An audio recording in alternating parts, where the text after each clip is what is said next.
Bienvenue sur Univers Gayandé, une chaîne dédiée au monde passionnant du sport où chaque vidéo vous plongera au cœur de l'action. Des analyses pointues et des moments palpitants. Préparez-vous à vivre le sport comme jamais auparavant. Let's go! Originaire de la cité phocéenne, Iliman Ndiaye avait décidé de rejoindre son club de cœur après une saison aboutie en championship. Depuis, le Sénégalais peine à retrouver son meilleur niveau. Interrogé. Régis Bogart réclame de la patience. Iliman n'arrive pas encore à se libérer. C'est un très jeune joueur qui construit petit à petit sa maturité. Et là, en l'espace de 6 mois, tout lui tombe sur la tête. Il arrive d'un football très direct, différent de celui pratiqué en France. À Sheffield, il jouissait d'une totale liberté sur le terrain. Il pouvait faire ce qu'il voulait. Là, il doit se faire une place dans un collectif qui a mis du temps à se structurer et supporter une pression infiniment supérieure. Il doit aussi gérer l'impact émotionnel de sa signature à l'EM, a confié le technicien français à la Provence. Toutefois, Gennaro Gattuso semble lui redonner un second souffle avec son système 3-5-2, où il a été positionné dimanche dernier en pointe, aux côtés d'Aubameyang. Auteur d'une prestation encourageante, le jeune Sénégalais semble retrouver sa vista. Une décision applaudie par Régis Bogart qui estime que Gattuso est sur la bonne voie en le positionnant dans l'axe du terrain.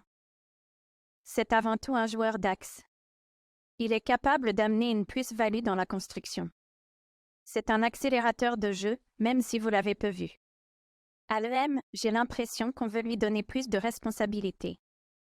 C'est la grande différence. Alberto Antina Leal va prendre la température de Dakar et faire la prise de contact avec ses collègues. La Fédération sénégalaise de basketball a annoncé son arrivée au Sénégal. Monsieur Alberto Antina Leal effectuera une visite à Dakar du 22 au 23 décembre 2023. Durant son séjour, Mr Leal va tenir une conférence de presse le samedi 23 décembre 2023 à partir de 11h, informe le communiqué de la FSBB. Annoncé nouvel entraîneur du Sénégal en novembre passé, ce sera donc sa première venue dans la sélection.